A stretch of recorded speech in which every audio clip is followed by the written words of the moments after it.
Hello and welcome to Biblical Breadcrumbs, where today I must admit we are in Ecclesiastes 4, and this one's pretty optimistic, at least compared to the other three. We've had 3 chapters discussing utter futility, and now we have a little bit of a break in that. We're still in the section where Koheleth, or whatever the author's real name was, he's making these observations, and we're having more observations here, and yet I would say this time, they're fundamentally more positive. There's just a lot more. I hesitate to say optimism. Not much in Ecclesiastes is really optimistic, but it is more. It is more positive. It's comparatively. It's incredibly optimistic compared from where we have been. Because, and I think this is the point we're supposed to be at, right?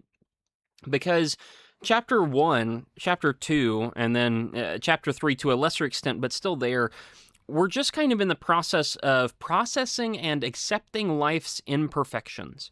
We like to think, as human beings, we like to think that life is just perfect and it's wonderful and everything's going to be good.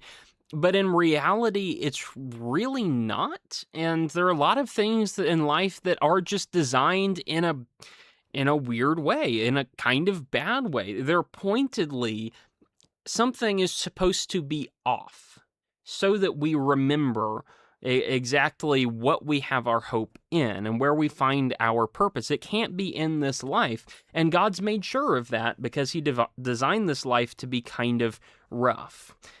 Once you accept that, once you stop kicking against the goads and accept that life is just going to be pretty tough sometimes, you can start to work through it.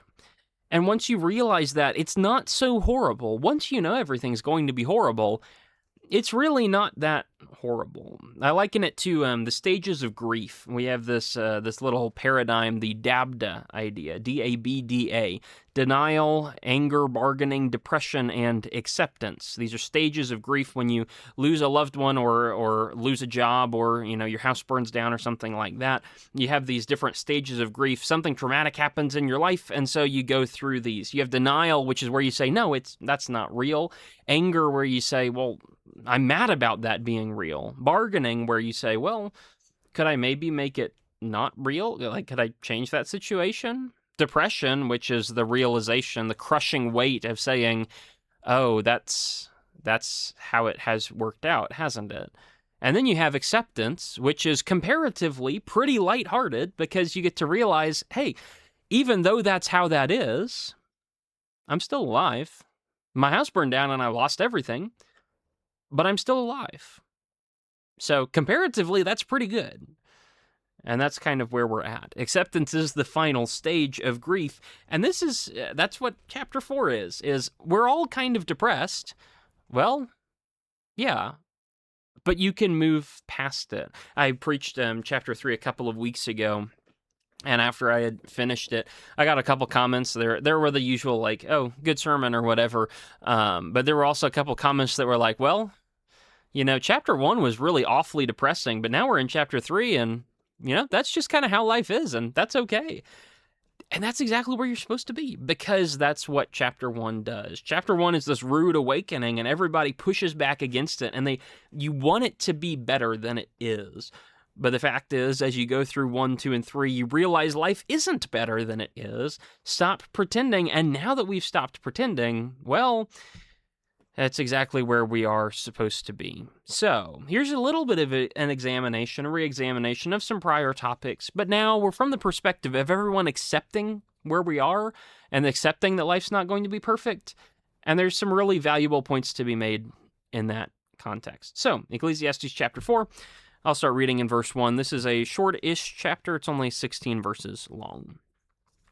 Then I looked again at all the acts of oppression which were being done under the sun, and behold, I saw the tears of the oppressed, and that they had no one to comfort them. And power was on the side of their oppressors, but they had no one to comfort them. So I congratulated the dead who were already dead, more than the living who are still living. But better off than both of them is the one who has never existed, who has never seen the evil activity that is done under the sun. I have seen that every labor and every skill which is done is the result of rivalry between a person and his neighbor. This too is futility, striving after wind. The fool folds his own hands and consumes his own flesh. One hand full of rest is better than 2 fists full of labor and striving after wind. Then I looked again at futility under the sun. There was a man without dependent, having neither a son nor a brother, yet there was no end to all his labor. Indeed, his eyes were not satisfied with riches, and he never asked, and for whom do I labor and deprive myself of pleasure? This too is futility, and it is an unhappy task. Two are better than one because they have a good return for their labor. For if either of them falls, the one will lift up his companion. But woe to the one who falls when there is not another to lift him up. For furthermore, if two lie down together, they keep warm. But how can one be warm alone? And if one can overpower him who is alone, two could resist him. A cord of 3 strands is not quickly torn apart.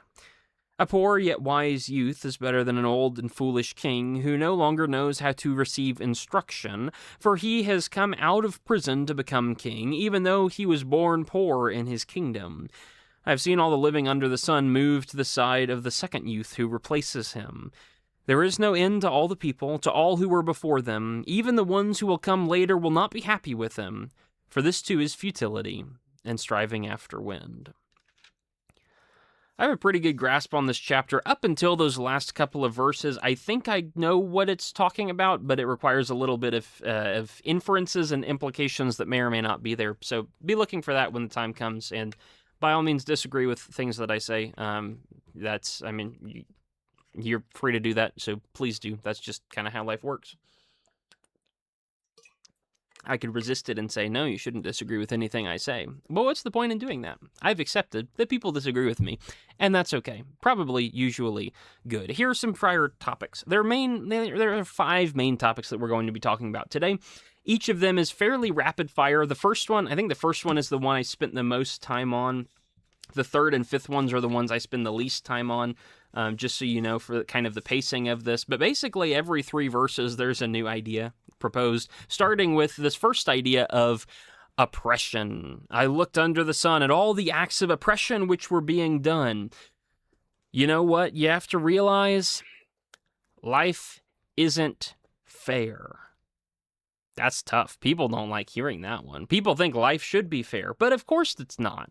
Why would we expect it to be? Well, life wasn't designed to be fair. Everybody's born in a different place. Everybody's born under a different ruler. Everybody's born in different circumstances. Everybody's born with different levels of monetary affluency, right? Everybody is born in different circumstances. And as many countries have tried to take all these different life circumstances and basically just, siphon money from the rich people and give it to the poor people and make sure everybody has the same equal life circumstance. The fact is, you still don't have an equal life circumstance because the poor person now is benefiting far beyond what they should, and the rich person is suffering far beyond what he should. And so you end up having oppression just in a different way. You're never going to find a fair place in life. It's not saying it's a good thing, it's unfair. God is a God of justice, and God very much cares about justice and fairness, but life is not built to be perfectly just. Or rather, life allows people, human beings, to make determinations on what we do, and human beings don't really like things to be perfectly just, because if everything was perfectly just, we'd still be mad at something. I find it striking that whatever your politics are, you can be a Republican or a Democrat or a whatever in the middle or to whatever extreme of those positions. Everybody's complaint is fundamentally that justice is not being done, right? Democrats say there's no justice for non-white people, and Republicans say in return, well, now there's no justice being done for white people. The fact is, what kind of balance are we going to reach in the middle where everybody is going to be satisfied and everybody says that justice is being done?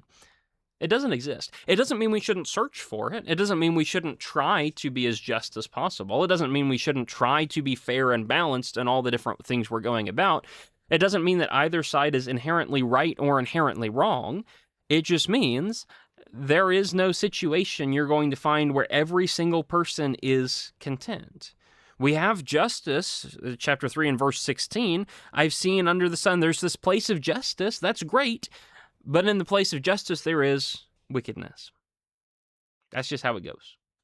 That's kind of expected. Do your best to try and find justice. But recognize there is oppression in the world, and there will continue to be, despite your best efforts. You're not going to be able to make a utopia out of Earth, because that's just not how Earth works. Injustice helps remind us one day God will solve the problem, and one day we don't have to live here forever. We can move on and live in heaven instead of just here on the earth with the suffering that it causes. But what are we supposed to do when we see it on the earth? Well, here are a few practical suggestions for how you deal with oppression. Number one, you recognize what's happening. There are a lot of people, when they look out at the world, who just kind of look with a blind eye and ignore bad things that are happening. It's very easy to see something bad and then pass over it and pretend like nothing's wrong and pretend you didn't see anything. And you can even fool yourself. You can delude yourself into thinking everything is perfect and people are just being whiny. The reality is, sometimes the correct decisions are being made and people are being whiny. But sometimes incorrect decisions are being made, and people are righteously protesting that injustice is happening. God wants us to be aware of the problems. Don't be ignorant of those things. You may not have the answers for all of them. You may not have the ability to change any of them, but denying the problem is just lying about reality, and that just exacerbates the problem that exists. So recognize what's happening. There is injustice under the sun. There are acts of oppression which are being done. Be aware of that. Here's number two. Recognize your limitations. Because your oppressors, whoever they are, I saw the tears of the oppressed, and that they had no one to comfort them. Power was on the side of the oppressors, but they had no one to comfort them. Guess what? It turns out a lot of the injustice that's being done is done by people who have power and authority, and they're able to do these things, and you're not able to actually do anything about it. You're not able to really seek justice for yourself. If the person who is unjust is someone with rank on you and someone, in a company, if your boss is unjust, there's nothing you can really do about that because you're not the boss. You're not the one in charge. You're ruled by someone who is unjust. There's nothing you can do to change that. So recognize that sometimes there's nothing you can do to change it. God wants us to recognize what's happening. It doesn't do you any good to ignore the reality of life, but it also doesn't do you any good to set out to change everything and fix everything and make a utopia when the reality is you can't fix the fundamental issues. You're not that great. You're not that important. You're definitely not that powerful. You can't help everyone who needs it. And the people who are in power who theoretically could do more than they are doing also probably can't actually fix the problem. That's just how life works. Because life is going to be unfair. There is no situation where everyone's going to say, wow, life is now fair for all of us. There is no world we live in where that can be true. And so be grateful for your limitations. It is nice to recognize these things. I congratulated the dead that are dead, more than the living who are still living, and better than both of them is the one who's never existed, who never has to see the evil activity that's done under the sun. Be grateful. As much as you look out and you see oppression in life, recognize that it's there. Recognize you can't do all that much to fight it or to actually fix the fundamental, underlying issues. But remember, you don't have to live here forever. And one day you'll be able to die, and then you won't have to worry about oppression anymore. Whether you are the one being oppressed, or you are the one who has the power and is tempted to oppress people, or you are a third party who is watching an oppressor-oppressee and you're getting stressed out about it, well, remember, you're going to die one day. And then you'll just, this will pass on. This will move on. The person who's oppressed will die one day and no longer be oppressed. The person who is oppressing will die one day and be judged for being the oppressor. The person that you are, you will die one day and you won't have to worry about this anymore. It's not your job to overhaul justice. It's not your job to fix the system. It's not your job to, create utopia. It's not going to happen. Just remember, you are limited. You're just a human being, and that's okay. Be grateful for that. God hasn't given you the task of fixing everything. You can't do it. So be grateful that it's not your job. And so, as much as you're sitting around and wondering what you should do, the simple answer is it's back in chapter 3. You do what you can. There's nothing better for them than to rejoice and to do good in one's lifetime. If you see someone getting taken advantage of by the system, you may not be able to fix the system, but maybe you can help the person. If you see someone who's in a bad situation, who's been mishandled by friends or family or whatever it is, you may not be able to fix the friends and family, but you can give them a meal or a place to stay, or you can help them out, or you can do various other things for them. You do the good that you can, right? You can't do everything. Stop killing yourself trying to do everything, and just do what you can in the situation that you're in. Do your best. Recognize you are limited. You don't have all the money. You don't have all the time. You don't have all the power. You don't have all the capability. But you can be grateful for those things. God hasn't put me in charge of those things. He's put me in charge of a few dollars and, a bedroom, and that's good enough to invite somebody over for dinner. And sometimes that's all the good that you can do. So do it. Oppression's going to exist. Don't be blind to it, but spend your time wisely and well and help people as you're able to. That's what God wants from you. I feel like people take oppression much too seriously. It's not that it's not a serious issue, but it is. People act like we can fix it and act like we can just save everybody from ever feeling uncomfortable in any situation. And that's just not true. That's not even worth trying to do. Sometimes you just accept it and you move on and you do as you can. Oppression is real. So it goes. That's how life is. That's not to make light of anybody's personal situation, but that is to say life isn't fair. And no, there's nothing I can do about it. Take it up with God. We already talked about why God allows some bad things to happen to good people. The reality is God allows some bad things to happen to good people. And if you dislike it, nothing I can do about it. But you can come over and have dinner. That's about as good as I got, but that's what I got. And so you're welcome to it. We have to talk about advancement in your life, especially when you're thinking about jobs. Think about work and the skill in your work, starting in verse 4. I've seen that every labor and every skill which is done is the result of rivalry between a person and his neighbor. Why do you want to have skills? You want to fight to be better. That's what life is about for some people. You want the job on offer, so you train yourself to be the best, and you don't really think about what that means for everybody else. We always say that AI is taking people's jobs, or robots are taking people's jobs, or automation is taking people's jobs, or, a forklift is taking people's jobs because it used to require 4 guys to lift a pallet, but now a forklift can lift the pallet, and it only has to be driven by 1, so now you're out of 3 jobs. Okay. Have you ever thought about how many people you've put out of a job because you went to college or trade school, or you were willing to, put your hand to the plow and just do the work instead of those people who weren't willing to? Have you ever thought about how much you are able to do? You want the job on offer, you train to be the best, and what does that do to everybody else? That's just how life goes. That's not fair. Cool. But that's just how life goes. Some people really want to fight to be better. We improve so that we can be better than other people, so that we can be more fitting than other people. And what good comes out of that? Well, it means that I get a job when somebody else doesn't.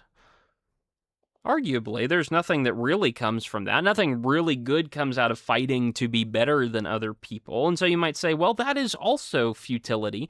Maybe I should live a lifestyle where I don't fight anybody. Instead, we'll take verse 5's suggestion. The fool folds his hands.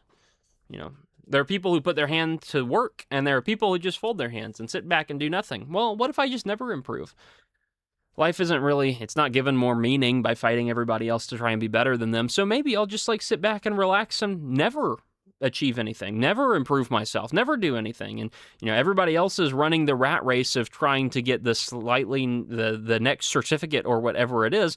But in reality, what's happening is I'm just going to sit back and I'm going to avoid all of that. Yeah, the fool folds his hands and then consumes his own flesh, because it turns out when you don't work, you don't have any food. And suddenly you start to waste away. You've committed a wonderful act of self-cannibalization There's nothing in life or there's nothing worthwhile in life. There's nothing lasting and meaningful in life when you best other people. Fair enough, but there's nothing worthwhile and meaningful in life when you do nothing either. And so there is this simple balance, this kind of in the middle stance where you should do what you need to do, but you don't always have to push it. It's better to have one hand full of rest and the other hand full of something that you're actually doing, instead of two hands full of labor and striving after the wind. If you're always working, you don't actually get a benefit from it. At the same time, if you're never working, if it's two hands full of rest, you never get to eat. Better to have one hand of work and one hand of rest. Do what you need to do, provide as you need to provide for, make sure your family has what they need, but you don't always need to push it. If you need two jobs to provide for your family, work two jobs and provide for your family. If you don't need two jobs to provide for your family, you don't need to be working the second job. You can just drop it, right? Right? You look at the money and you may say the money is really cool and it's important to me, but hey, sometimes it's just not. Better one hand full of rest than two hands full of labor and striving after the wind. Your life should not be wrapped up entirely in hands of rest and having fun, but it also shouldn't be wrapped up entirely in hands of labor and eternal workloads. We work and then we enjoy the fruit of our labor. There's nothing better for a man than to eat and drink and enjoy what he has. We work for God's blessings and then we use God's blessings. What are the benefits of working to store up God's blessings and then just kind of keeping them in the storehouse where nobody gets to experience the money or the time or the things that you've laid away? Do what you need. Don't always push it. It's okay to work a little less and have a little bit more of a restful life. We need to talk about lineage, verses 7 and 8, because you know what's really silly? Is people who overwork a lot and they don't even have family. Now, it's one thing to work to provide well for family when you have a wife and children, especially if you're using the more traditional home model where the husband is going out and working a lot and he's providing for the wife to stay at home and raise the children. Especially if you're doing something like that. Yeah, it is one thing to work and fully provide for a family, and it's another thing to just work. Because there are a lot of people who are not married or do not have family or are not close to their family or are in no way connected to them anymore, and they don't have any lineage, and yet they work anyway. And that's kind of a question. Why would you do so much storing up? Why would you gain all these things if you can't give it? You don't need all that stuff. When you die, if you're not passing it on to a child or to a sibling or whatever it is, when you die, it's going to the state. Why would you work to get a bunch of money and then die and give it to the state? I mean, I like the state as much as the next guy. I actually like the state quite a lot more than most other people. I feel like I like the country. But I don't really want to work all my life just to give it a bunch of money that it doesn't really need, that it takes from me anyway, because that's what taxes are for. Why would I work so hard to gain all this stuff when I can't give it to somebody else? And so you might be thinking, okay, if I work a lot and can't give it to somebody else, then my life is worthless. But if I work a lot to give it to somebody else, maybe that's where the purpose comes from. That's not true. Because does giving solve the emptiness and the problem? You refer back to chapter 2. Chapter 2 and verse 18, Koheleth is thinking about his labor. He says, I hated all the fruit of my labor for which I labored under the sun. Why? Because I must leave it to the man who comes after me. Who knows whether he'll be wise or a fool, and yet he'll have control over all the fruit of my labor for which I have labored by acting wisely under the sun. This too is futility, therefore I completely despaired over all the fruit of my labor which I had labored for under the sun. When there is a person who has labored with wisdom, knowledge, and skill, and he gives his legacy to one who hasn't labored for it, this is futility and a great evil. For what does a person get in all his labor and in all the striving with which he labors under the sun? If I have a child and then I give my child inheritance, That doesn't mean they're going to use it wisely. That doesn't mean they're going to use it in a godly way. That doesn't mean they're going to use it at all. That doesn't mean anything. Maybe they're smart with it. Maybe they use it well. Maybe they're stupid and they waste everything. Giving doesn't solve the emptiness, does it? Gathering money to donate it to the government is kind of stupid, but also gathering money to donate it to your children is kind of stupid too. It's not that we shouldn't be generous with the next generation, not that we shouldn't leave some kind of inheritance behind us, but if you wrap your entire life up in making a bunch of money so that you can give it to the next generation, ultimately you die. You have no idea if it ever went to good use, and your life is still really meaningless because you never accomplished anything other than having money. If you are going to work a ton and store a bunch of physical things up, it makes sense to have someone to give it to. But if that is all your life is, you will be disappointed in the end. Family is not the eternal purpose.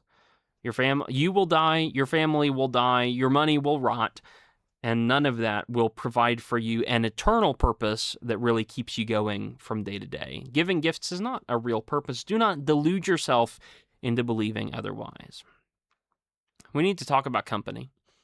This is the one we really need to talk about. And this is where Koheleth's optimism finally shows through.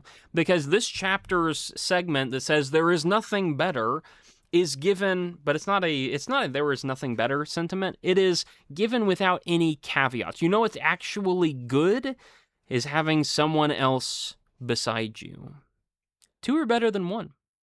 They have a good return for their labor. That's where the title for this sermon comes from. This is the good return. As much as the money is the background of this, because that's what we think of when we think of return, that's not actually a real good return. That rots away. That doesn't last.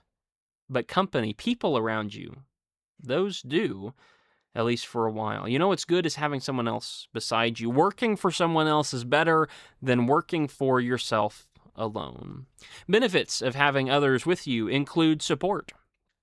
What happens when one person falls? The other lifts up his companion. Woe to the one who falls and doesn't have someone to lift him up. Others can help you avoid falling in the first place, or if you do fall, they can help you up. Benefits of having others, you are supported. That is a beautiful thing. Benefits of having others, if you lie down together, you can keep warm. There is a supply that's going on there. Others can provide what you lack, heat on a cold night. One person cannot keep himself warm. Two people can keep themselves alive. People who are out in the, in the Arctic or in the whatever the horrific cold climates are, and the night's coming on and they're trying to survive, you just can wrap yourself up in like one small sleeping bag area and keep each other alive, keep them warm. It's the Star Wars. Luke can't keep warm by himself, but when the tauntaun is cut open by Han and Han shoves Luke in the tauntaun, Luke stays warm because there's somebody else who's there who's helping him out. If Luke didn't have Han, he would freeze to death. That is actually a kind of fair reference. I should write that down. Hold on. Others can provide what you lack. The third benefit is safety. You might get jumped if you're by yourself, but if you're with a second person, you're not going to get jumped. If you're walking down the street at night, it's usually beneficial to have a group instead of just being by yourself. There are strengths in numbers, and even at the end of the section, he just says, he kind of throws in there for free, in verse 12, a cord of 3 strands isn't quickly torn apart. If 2 is good, why not 3? If 3 is good, why not 4? The more, the merrier. If 4 is good, why not 5? Why not have more people around you? Everyone needs at least one good friend to stick by you in anything that, come what may, in the problems and the difficulties and everything horrific that's happening in your life. You need at least one person there to be with you. But if you can have 2, that's even better. And if you could have 3, that's even better. And if you could have 4, that's even better. You need those people around you. A lot of times people associate this concept with marriage, and marriage can be definitely a part of it. Not the 2 or maybe 3 or 4 or 5. No. The marriage is for one man and one woman for life as God designed it. So just those 2, but still, Marriage can provide you a person for support and supply and safety and all these other things. Good marriages can be a help in that. Bad marriages can actually be a detriment in that, because bad marriages can put you off of the idea and take it away from you, and make sure bad marriages can, undermine your belief that someone will supply your needs, or undermine your belief that support is actually achievable. So if you are going to get married, be careful who you marry. It's going to either shore up your faith, or it's going to absolutely destroy it, your faith in other people. Any friends who can help you towards good are a blessing, and you should keep them. Having friends around is good, is a good thing. And notice this is the first unqualified good thing, because in all these other chapters, in chapter 2, verse 24, there's nothing better for a person than to eat and drink and show himself some good in his trouble. This I have seen, it's the gift, it's from the hand of God. That's not saying it's good to do that. That's just saying, well, it's not as bad as other things you could be doing, right? It's the best possible option out of all the less than stellar options. Chapter 3 and verse 12, there's nothing better for them than to rejoice and to do good in one's lifetime. It's not that is like inherently a good thing. It's just that's the least bad option of the available bad options. But what you see here in Ecclesiastes 4, verses 9 through 12, is just two are better than one. They have a good return for their labor. If either of them falls, you can get picked up. If you're cold, you can be warm. If you're overpowered, you can be the evil can be resisted. A cord of 3 strands isn't quickly torn apart. Koheleth doesn't say, well, you may as well have a friend because everything else in life is awful, so you may as well get a friend. I mean, that's the best of all the bad situations. He just says, this is good. It's the first time that happened. And it's one of, if not the only time that this happens. A lot of this book is built on the idea of, well, since life sucks, there's nothing better than this other path. But this is a statement of, like, even though life is doing its own thing, this is just good. Get somebody around you. We underestimate the value of true friends who actually help.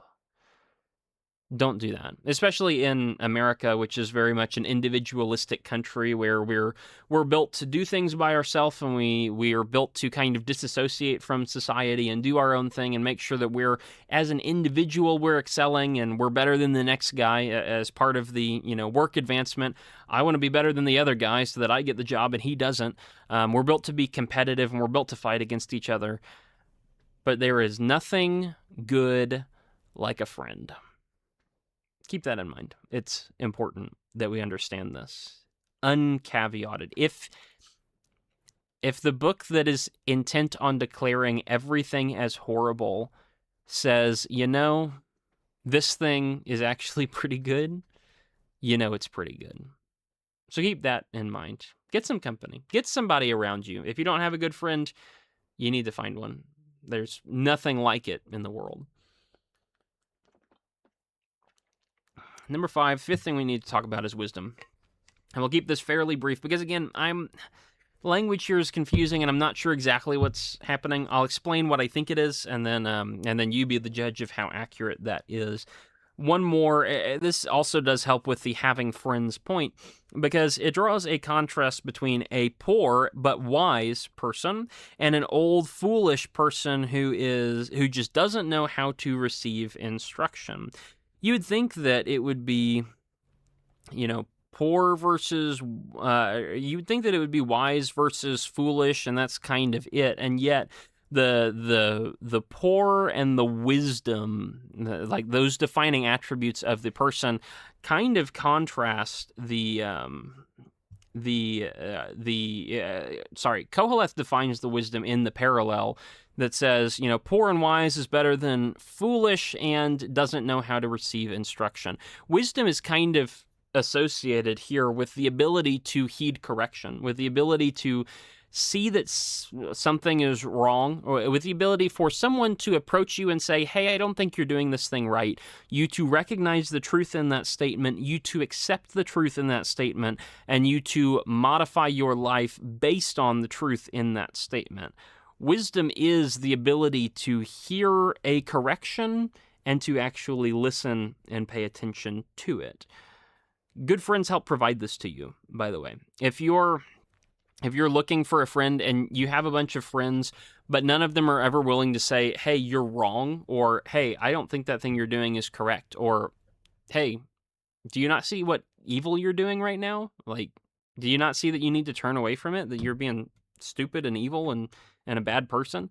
If you don't have a friend who's willing to say something like that, it's not really a true friend, and you need to be careful with those people. If you're looking for friends like verses 9 through 12, you need people like that. Wisdom is the ability to heed correction. Good friends do provide this. I think what's happening here is, it seems to me that Koheleth is indicating there is a wise man versus a foolish man. The wise man is able to heed correction. The foolish man will not. And so even though the foolish man has a title, he's the old and foolish king, he's the important one, and yet this poor but wise youth is able to come out of prison and become king even though he was poor. And I've seen all those living under the sun, verse 15, move to the side of the second youth who replaces him. It seems like a wise man can ascend his circumstances. There are some people who are born in this world with titles, but titles mean little if you are a fool. Wisdom is the important thing, and a wise person can overcome the adversities in his present situation to ascend into a better kind of situation. A wise man can do that. A titled fool can't. Wisdom is better than a title, and wisdom is ultimately not going to change anything. Verse 16, I think, is weird, and it's weird to read, but when it says, there is no end to all the people, to all who were before them, even the ones who will come later won't be happy with him, for this too is futility and striving after the wind. I think at this point we're talking about the poor but wise youth who has ascended to the kingship, and yet after him there are more and more people who come, and eventually there are people who just don't respect him anymore because they don't really care about the wisdom that he had, because he's dead at that point. I'm reminded of Pharaoh who ascended to the throne in Egypt, and there arose a Pharaoh who just didn't know who Joseph was. Joseph was very wise. Joseph was incredibly impactful, and there arose a Pharaoh who just didn't care about him anymore, wasn't aware, or just didn't care and didn't appreciate what he did. Ultimately, you will not impact history in this massive way. Ultimately, any title that you earn, even through your own wisdom, it's not going to leave a lasting mark. The odds that you will do something that generations later is still going to be remembered, probably very low. Especially not if you do something good. It's not going to make much difference in the scope of Earth's history. So be content with what you can do. Your wisdom can help you lead a better life. Your wisdom can help you live in peace. Your wisdom can help you live in a better way. Your wisdom can help you ascend your present circumstance and live better. People won't remember it. People won't see it. And a lot of times people will look at the CEO and say, wow, that's more important than you with your little employee label. But being wise is ultimately better. So just keep that in mind. As you look at these 5 different areas, there's this one overwhelming theme: oppression, advancement, lineage, company, and wisdom. Or you can use different words. I don't really care. Those are just the ones that came to my mind. As you think about these 5 things, as you think about these different areas of life, oppression is awful. I wish I could do something about it. I can't really. All right, it's not something that you're going to fundamentally change. That's just kind of how the life goes. Advancement is something that everybody's always thinking about, for good or ill. Lineage is important, but it's not going to provide you all that much meaning. So don't put too much stake in it, but don't put too little stake in it either. Company is really important. You should have that. Everybody needs that. If you don't have that, you're totally lost. Wisdom is fairly important as well, even though it's not going to make this grand, this massive splash. At the end of the day, the basic message is you can't change the world, but you can help your friend. You're not going to fix oppression. You're not going to fix advancement. You're not going to fix lineage or company or wisdom. You're not going to make this massive impact and have a big splash and change everything in the world. But you can make friends, and when you appreciate your limits and remember God who gives you the opportunity to do all these things, you can start living inside your means. Too many people, even Christians, I would argue, we live outside of our means. And usually when we use that term, what we're talking about is you make, $10 per paycheck and then you spend $11 per paycheck. Wow, like you spend more than you make. You don't have the money. That's usually what we mean when we say you're living outside your means. But I'm not talking in terms of money, although many people do live outside of their means with money. I'm talking in terms of capability. We think we are so important. We think we can change the world. We think we can do something great. We think that we are so impressive. But we aren't. So quit it. I mean, it's just like, you can't change the world. Stop trying. Stop wasting your life trying. You will be so disappointed at the end of your life that you haven't managed to leave a lasting impression. And even if you do something that makes you feel like you left a lasting impression, let's wait 100 years and see if anyone still remembers it. They won't, probably. There are a few individuals who break through history on a different scale. Jesus is one. Alexander the Great is one. Julius Caesar is one. You're not any of those guys, right? Odds are you're not any of those guys. You can't change the world, but you can be a good friend to the people who are around you. That is the one thing that is undeniably good. Under and over the sun. That is the important thing that you need to remember. There is a cliche phrase nowadays, do what you can where you are. And I know it's cliche, but it is also biblical because it's basically coming from Ecclesiastes 4. You can't do these massive great things. You can't affect government on a wide sweeping scale, but you're not supposed to. Nobody cares that you can't do that. You're not equipped for that. You're not supposed to. But you can be a good father or husband or wife or mother or son or daughter or whatever situation you are. You can be a good friend. You can be a good whatever it is. It's cliche, but it's biblical.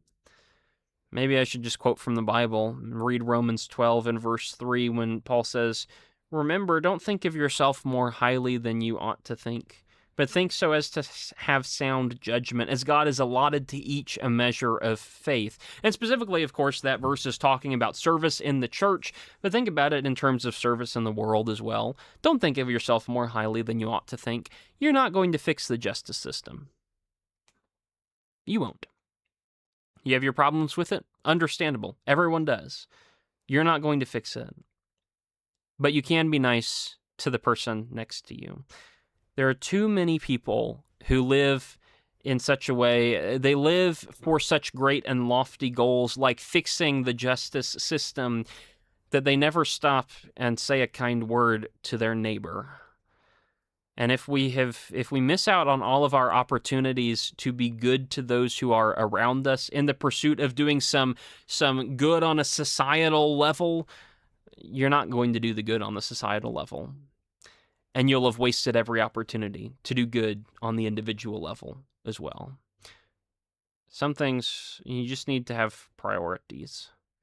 Be humble, serve as you can, and bless other people. Isn't that just simple Christianity? That's what Ecclesiastes is speaking. That's where this comes from. Do what you can.